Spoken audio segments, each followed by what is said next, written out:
demi Allah, siapa yang jujur dalam menyampaikannya, ya saya bersumpah dengan nama Allah, demi Allah tidak ada Al-Fatihah setelah salat 5 waktu. Yang ada dari Nabi setelah salat 5 waktu, silahkan buka Sahih Bukhari, Sahih Muslim, Sunan Abi Daud, Sunan Tirmidzi, Sunan Ibnu Majah, dan seluruh kitab hadis serta seluruh kitab fikih, baik fikih Syafi'i, Hambali, Maliki, Hanafi, ataukah Al-Fiqhul Muqarran, fikih perbandingan mazhab. Yang ada setelah salat 5 waktu, Nabi setelah salam istighfar 3, kata Abdullah bin Abbas, istighfar 3 kali, astagfirullah, astagfirullah, astagfirullah. Kemudian Allahumma antas salam wa minkas salam, tabarakta ya dzal jalali wal ikram, la ilaha illallah wahdahu la syarika lah, lahul mulku wa lahul hamdu wa huwa ala kulli syai'in qadir, la haula wa la quwwata illa billah, la ilaha illallah mukhlishina lahuddin walau karihal kafirun. Allahumma la mani' lima a'taita wa la mu'ti lima mana'ta wa la yanfa'u dzal jaddi minkal jadd. Kemudian subhanallah 33 kali. Alhamdulillah 33 kali. Allahu Akbar 33 kali. Ada pula yang berpendapat 11 kali. Kemudian la ilaha illallah wahdahu la syarika lah, lahul mulku wa lahul hamdu wa huwa ala kulli syai'in qadir. Kemudian ayat kursi, kemudian 3 kul. Khusus pada maghrib dan subuh membacakan la ilaha illallah wahdahu la syarika lah, lahul mulku wa lahul hamdu yuhyi wa yumiitu wa huwa ala kulli syai'in qadir 10 kali. Dan khusus subuh Nabi juga membacakan Allahumma inni as'aluka ilman nafi'an wa rizqan thayyiban wa amalan mutaqabbala. Demi Allah tidak ada paket Al-Fatihah atau salawat.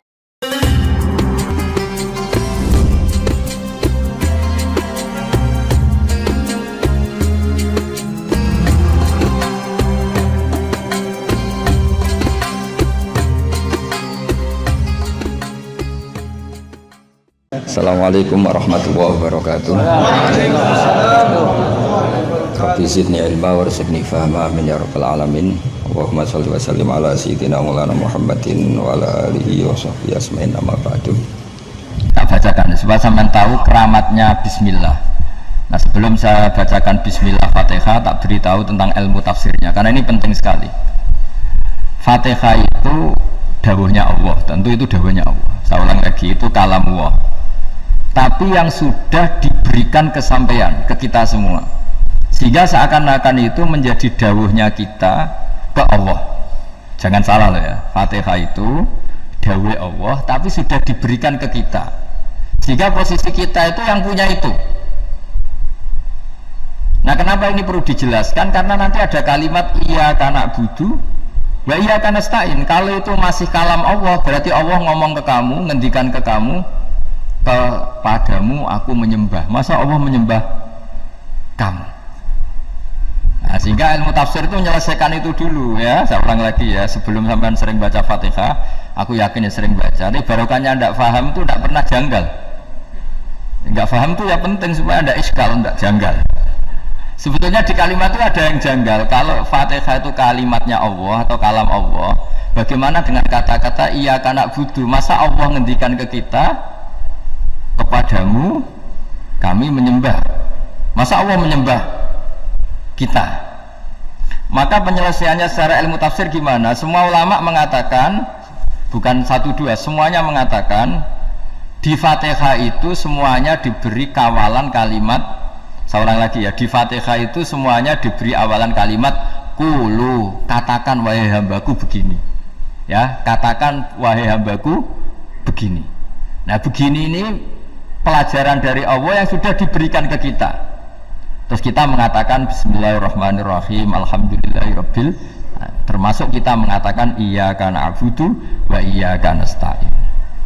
Jangan bayangkan Allah ngendikan ke kita. Kalau Allah ngendikan kita berarti gini, hei wahyu ihdinas siratal mustaqim, tunjukkan saya jalan yang benar. Nah, nanti kamu terus, ya Allah, Anda aja minta pertolongan saya minta tolong siapa? Kan jadi panjang kan. Ya, saya ulang lagi ya. Jadi itu di ulumul Quran diterangkan gimana? Sebelum baca Fatihah ya, Fatihah itu kalamullah, ngendikane Allah, tapi yang sudah diajarkan ke kita dan sudah milik kita, sehingga kalimat itu menjadi milik kita.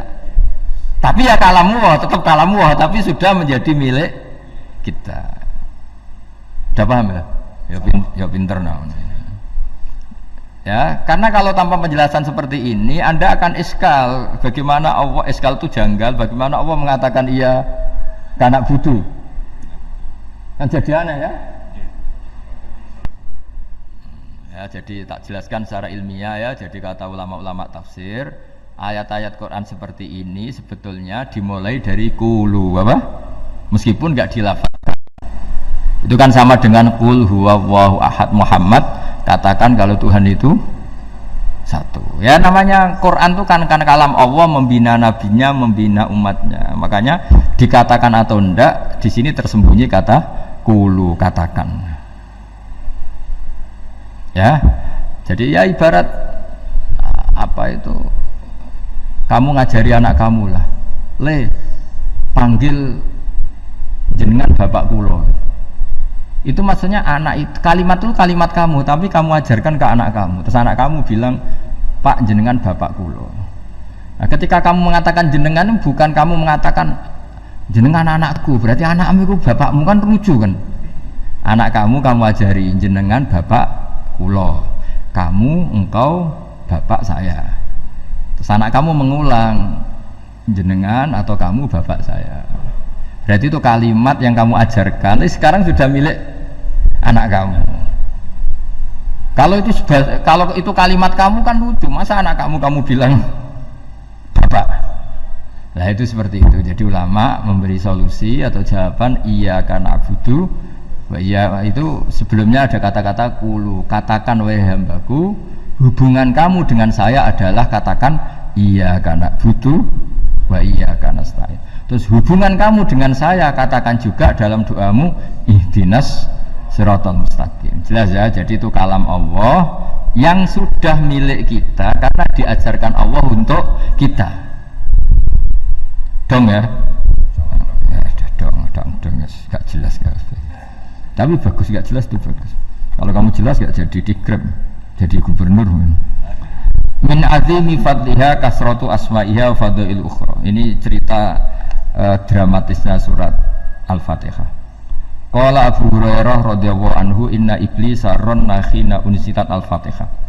Jadi iblis itu begitu kesakitan. Ini kitab Abu Abdul Farad karangannya Syekh Muhammad Alawi, juga kutipan dari beberapa kitab. Yang jelas beliau sendiri juga ngutip dari beberapa riwayat di beberapa hadis, halaman 1, 2, 3. Ketika Fatihah turun itu iblis kesakitan kayak orang sakit gigi lah, tersiksa-siksanya karena turunnya surat apa? Al-Fatihah. Artinya kalau anda baca Fatihah dijiwai, maka anda melemahkan setan, melemahkan iblis. Wa qala Mujahid khina unzilat Fatihatul kitab ronna fastama indahu asyayatin. Jadi ketika Fatihah itu turun, iblis itu terkapar lah kira-kira, sampai dijenguk banyak setan. Jadi gambarnya di ICU lah kira-kira gitu kalau sekarang itu, entah COVID entah enggak tahu, pokoknya di ICU sampai dijenguk banyak setan. Enggak tahu bawa apa enggak tahu, pokoknya dijenguk banyak setan. Nah nyangoni karena ini apa? Ketuanya apa? Pingsan, sakit. Jadi iblis itu sakit sampai dijenguk anak buahnya setan-setan. Ya semoga kalian semua tidak kenal setan. Kalau kenal berarti teman apa? Wa qalu misla dzalik wa qala lahum laisa mimma taquluna syai'un walakin unzilat suratun laisa ajru qailiha illa an harrama alaihi nar jahannam. Saya ini bukan sakit fisik kata iblis. Kamu tidak usah jenguk saya, datangkan dokter terbaik, tidak usah. Saya ini tidak sakit fisik. Saya ini sakit karena ada surat yang diturunkan, yang pahala yang melafadzkan surat itu pasti selamat dari neraka. Padahal misi terbesar saya ini supaya manusia masuk neraka. Sekarang punya tamengnya. Wah pusing kan? Ya seperti orang lah goda sampean, ternyata sampean setia, itu kan pusing. Nah ternyata tidak setia, itu yang akhirnya ribet kan itu. Jadi iblis itu cita-cita terbesarnya kan semua orang itu masuk neraka. Nah sekarang turun satu surat yang gara-gara surat itu siapapun yang baca dijamin selamat dari neraka. Jadi walakin unzilat suratun laisa ajru qailiha illa an harramallahu alaihi nar jahannam. Karena jadi dia shock lah, kalau orang di Jawa itu bilang shock. Aduh sial nasib saya ini umat nggak bisa saya goda lagi karena tamengnya tadi punya. Qad tolakai dukum wa makrukum. Rekayasa kalian sekarang itu tidak ada gunanya semua. Nah, ini alhamdulillah di Indonesia kelihatan kan banyak yang miskin, banyak yang susah. Tapi selagi mereka masih sholat, itu keinginan mencari halal itu masih tinggi. Kayak apa kita di tengah kota, jauh dari anak istri, jauh dari tetangga. Biasanya kalau orang jauh dari anak istri tetangga kan sakar PDW. Tapi yang soleh masih banyak, sudah jauh dari keluarga tetap lurus. Loh, kalau yang dekat lurus kan wajar, konangan wong akeh kan. Ini sudah jauh masih lurus. Nah ini nggak lepas dari barokahnya surat apa? Surat Fatihah tadi. Jadi kan ada surat yang menjamin pelafalnya atau qailiha terbebas dari api neraka. Wa qalat as-sayatinu lahu is ayushay'in ta'muruna ya maulana. Faqala lahum idhabu wajtahidu hatta tukhfilu qulubahum hatta la yaqulu hadhihi surah. Lalu kita gimana? Jari para setan gitu. Lalu kita gimana? Terus kata iblis, sudah bikin mereka lupa sehingga tidak baca lagi. Selagi masih baca kita pasti keok. Jadi kalau sampean sudah jarang baca Fatihah itu berarti sudah bagian dari kemenangan apa? Iblis. Jadi kalau sampean sudah jarang baca Fatihah itu berarti bagian dari kekalahan Anda, kemenangan iblis. Masih sering baca? Berapa kali? Terus apa lagi?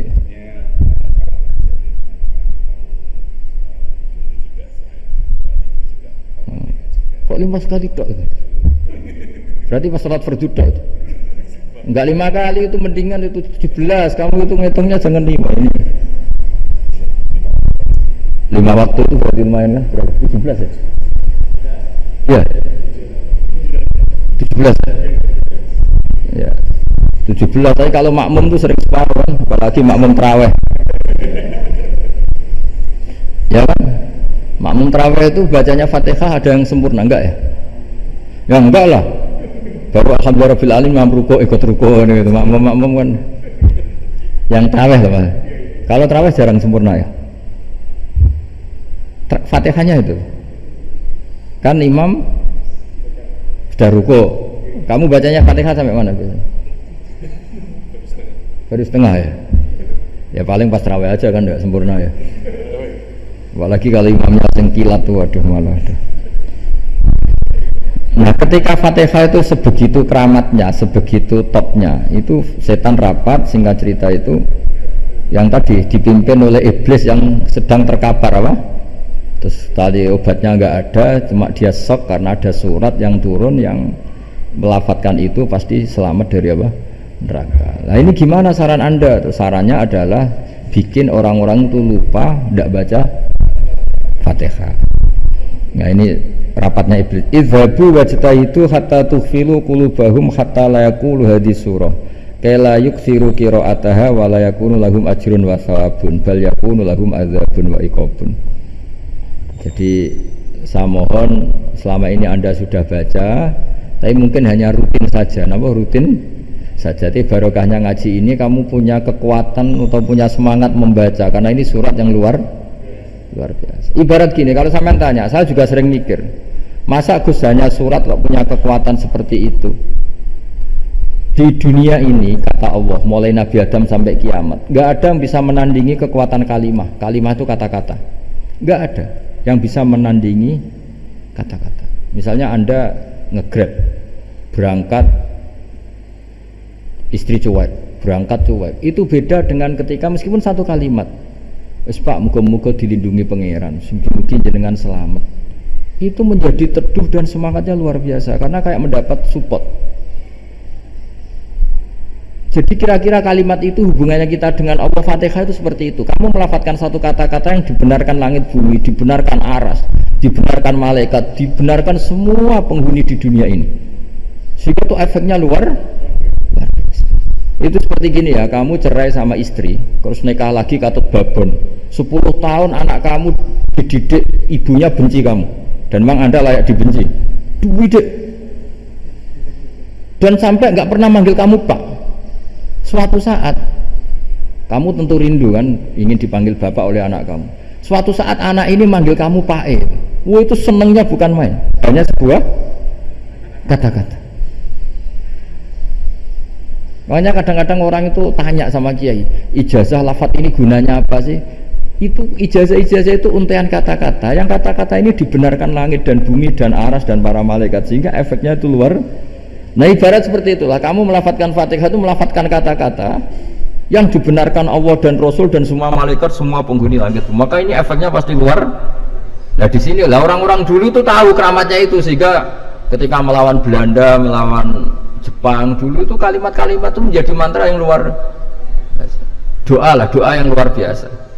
Tapi di era modern karena orang sudah tidak ngerti itu, dianggap itu mantra, jimat, khurafat, bid'ah, waduh ribet malah. Sebetulnya tidak seperti itu. Memang kata-kata ini kekuatannya luar biasa. Sama kesakitan hati kamu juga karena itu. Semojat wangilan. Lah pak di bojo kok kowe gagah tok kene. Wah, iku seling terus mesti. Padahal kalimat itu kan tidak melukai secara fisik, tapi apa kerjanya sesuk sarasa-rasa. Karena terus dengan pengadilan seperti itu kan, ngapain kerja demi perempuan yang seperti ini? Lagi-lagi kata-kata ini luar. Nah bayangkan kalau kata-kata itu adalah kalimat yang diajarkan Allah lewat Rasulnya, lewat malaikat Jibril. Kayak apa kekuatannya? Nah kira-kira Fatihah itu gitu. Kalimat yang baik, kalimat thayyibah diajarkan oleh Allah dan Rasul, kayak apa kira-kira kekuatannya? Pasti luar biasa. Wong support yang dikatakan istri kita, anak kita aja luar biasa. Apalagi ini support yang diajarkan Allah dan Rasul. Ya makanya saya mohon kalau baca Fatihah, baca kalimat-kalimat thayyibah ketika sholat itu dijiwai. Ya misalnya Rabbana lakal hamdu mil'us samawati wa mil'ul ardi wa mil'u ma syi'ta min syai'im. Engkau zat yang layak dipuji, dan pujian ini memenuhi langit dan bumi. Karena kita tahu nggak ada sejengkal di alam raya ini kecuali di situ ada rahmat Allah. Misalnya kamu bisa lewat sampai rumah saya, kamu mungkin anggap biasa. Assalamualaikum warahmatullahi wabarakatuh. Waalaikumsalam.